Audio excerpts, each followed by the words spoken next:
guys, ketemu lagi sama aku Marcella. Nah, di sini aku lagi sama Ajeng, temen aku.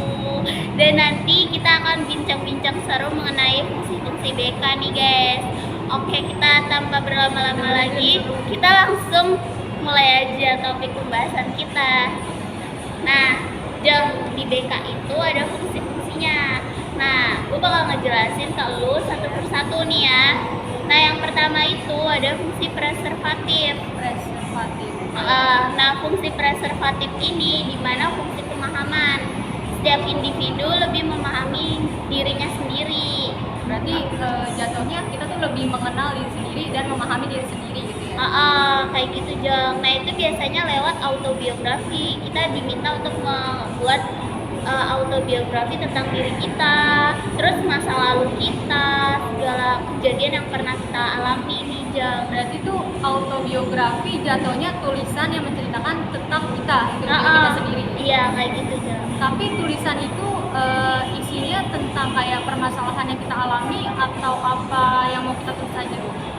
Kalau itu tentang sebenarnya terserah kita sih. Nah, kebanyakan ini kalau autobiografi itu pengalaman yang pernah kita alami, kejadian apa nih yang pernah kita terjadi. Misalkan kayak waktu itu gue disuruh nulis kejadian dari SD sampai SMK yang paling menyenangkan dan paling nggak menyenangkan kayak gitu. Jadi kita lebih mensyukuri diri kita lewat fungsi ini. Tapi hasil apa tadi autobiografi ya? Autobiografi itu fungsinya hanya untuk diri kita sendiri atau kita menyalurkan apa yang udah kita tulis itu ke orang lain? Nah, ini biasanya nih fungsinya kalau misalkan di bagian konselor memberikan fungsi preservatif ini, biasanya konselor lebih tahu nih sifat kita tuh gimana lewat tulisan yang tadi kita tulis dan cerita-cerita kita, segala pengalaman kayak gitu Jeng. Oke, gimana lanjut ya, kita ke fungsi kedua, ada fungsi preventif. Nah, di fungsi ini itu kita mendapatkan pencegahan nih, kayak misalkan kita ada webinar tentang education, bahaya merokok, bahaya narkotika, kayak gitu Jeng. Tapi selain webinar, kayak misalkan kita mengadakan semacam penyuluhan, berarti itu bisa juga kan ya termasuk dalam apa tadi? Fungsi preventif. Nah, iya itu termasuk Jeng ke dalam fungsi itu. Berarti fungsi dari itu supaya kita lebih dekat dan lebih mengenal apa itu narkoba, supaya kita menghindari. Benar sekali Jeng, kita mencegah. Oke, lanjut ya, kita ada fungsi yang ketiga, ada kuratif, fungsi perbaikan. Nah, di sini setiap individu ini dikasih kayak apa sih, masukan mengenai gimana nih caranya mengatasi masalah, diberi problem solving, diberi nasihat kayak gitu aja. Kita nggak tahu nih, misalkan kayak problem solving itu semacam apa sih, itu bahasa yang lebih komunikatif, yang lebih kita paham lah. Itu kayak misalkan lu datang ke konselor, nah itu ntar lu dikasih kayak nasihat, lu harus kayak gini biar lu bisa kayak gitu, bisa lebih baik, kayak lu diberi tuntunan ya untuk menjadi diri lu lebih baik lagi. Berarti kita dikasih masukan gitu ya, Iya. masukan dorongan dari luar supaya kita memperbaiki apa yang menjadi kekurangan diri kita. Iya, kayak gitu Jeng. Oke, kita lanjut ya ke fungsi yang keempat, ada developmental, pemeliharaan atau pengembangan. Nah, di fungsi ini setiap dari kita kan punya keunikan masing-masing tuh Jeng. Nah, di fungsi ini kita ngembangin keunikan kita. Tapi kan kalau dari yang kita tahu gitu, misalnya kadang tuh orang banyak banget yang nggak paham dan yang nggak menyadari apa yang menjadi keunikan kita. Kalau kayak gitu, bagaimana supaya kita tuh bisa tahu gitu apa yang menjadi keunikan dalam diri kita? Biasanya sih ya, kita kalau udah datang ke konselor itu ntar dia kayak cerita, dia ngulik kayak pasti ada sesuatu yang menurut dia tanpa dia sadarin itu dia punya keunikan itu sebenarnya, tapi dia cuma kurang menggalinya aja, jadi dia kurang memahami dirinya sendiri. Harusnya dia paham dirinya sendiri, baru dia bakal nemuin potensi yang ada di dalam dirinya sendiri kayak gitu Jeng. Berarti kalau keunikan itu sama dengan kelebihan ya? keunikan kelebihan dari diri kita tuh pasti ada Jam, kayak gitu. Kalau misalkan di sel, ada nggak kayak acara atau pelatihan, maksudnya kayak si Google Form gitu untuk mengetahui apa yang menjadi keunikan kita tuh biasanya suka diadain nggak sih?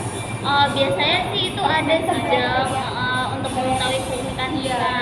Nah itu biasanya sih kalau Google Form itu cenderung teknik psikolog ya. Iya, biasanya kan kita kayak ngisi-ngisi itu misalkan apa gitu. Iya, nah itu keunikan kita kayak ngisi, terus kita ngegambar sesuatu, disuruh gambar rumah atau gambar apa, nah itu Jam.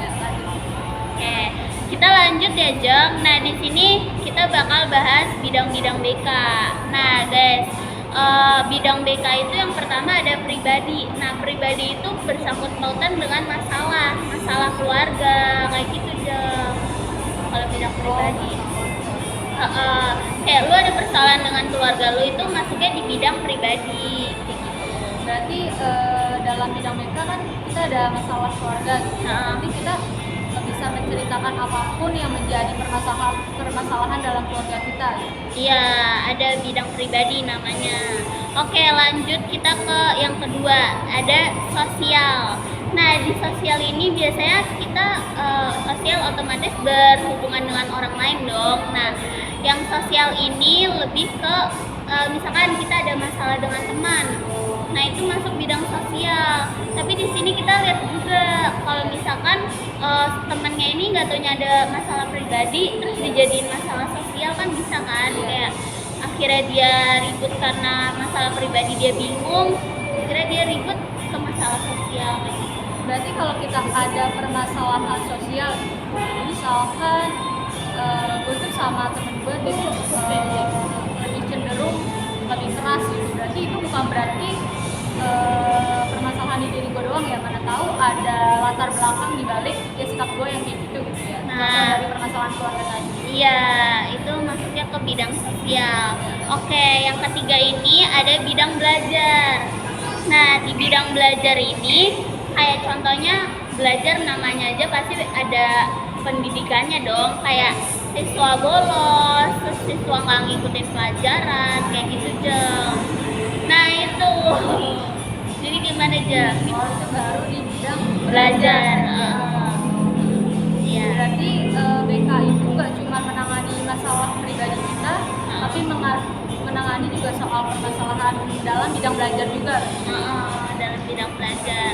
Oke, ke tahap terakhir nih, ada tahap karir. Nah, tahap ini sih yang paling penting karena kan kita kan kalau memasuki jenjang lebih sananya lagi, kayak misalkan kita SMP ya, kan kita harus milih pendidikan kita pengen ke SMA atau SMK.